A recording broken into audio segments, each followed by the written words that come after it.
345. La connaissance retire toute obscurité de l'âme, comme une éclipse ou des nuages s'éloignant du soleil.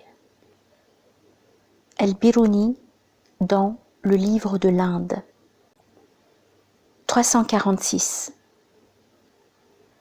Ô Allah, délivre-nous des vanités de ce monde et montre-nous la vraie nature des choses.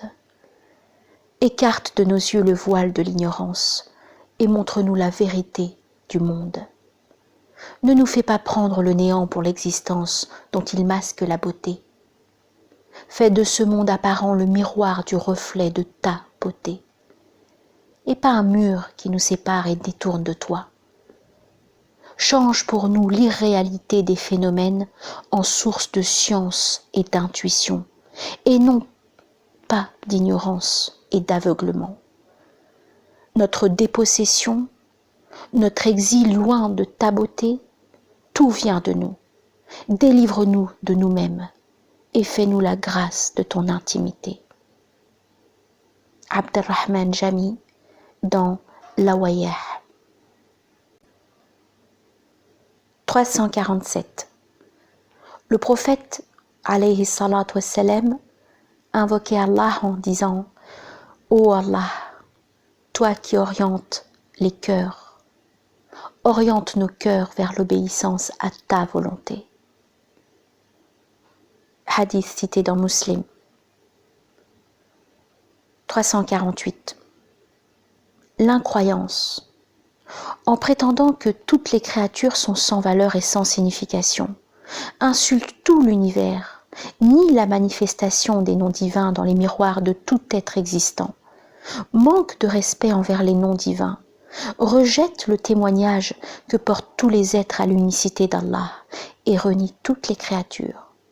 Ainsi, l'incroyance corrompt tellement la nature de l'homme qu'elle le laisse incapable de se réformer et ferme en lui toute réceptivité au bien. Elle est aussi une injustice énorme. C'est une transgression des droits de toute créature et de tous les noms divins. La préservation de ces droits, ainsi que la nature non rachetable de l'âme de l'incroyant, exige que l'incroyance soit impardonnable.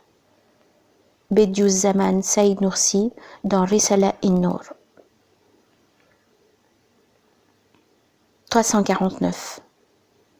Ceux qui connaissent Allah ne meurent pas. Ils sont seulement transportés d'une demeure à une autre. Ash-Sha'rani.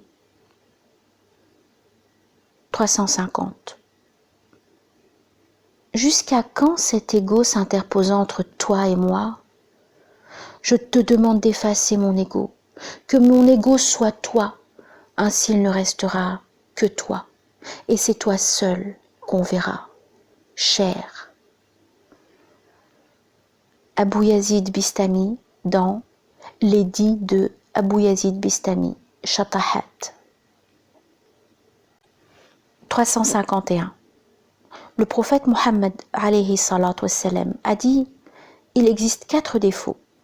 Celui qui les réunit est un hypocrite accompli. Celui qui a l'un de ces défauts a une part correspondante d'hypocrisie jusqu'à ce qu'il l'abandonne, ce défaut.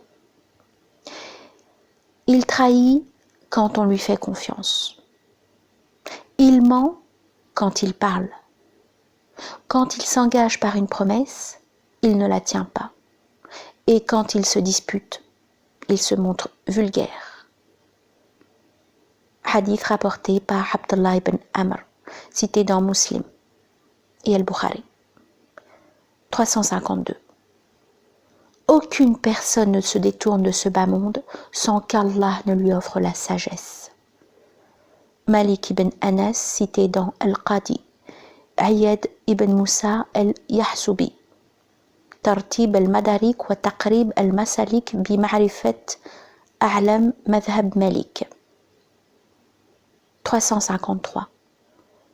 Une personne prétentieuse voyant quelqu'un pécher constate que les flammes de l'enfer se lèvent pour lui. Il appelle son diabolique orgueil à la défense de la religion. Il ne reconnaît pas l'arrogance de sa propre âme. Jalaluddin Rumi dans Masnawi.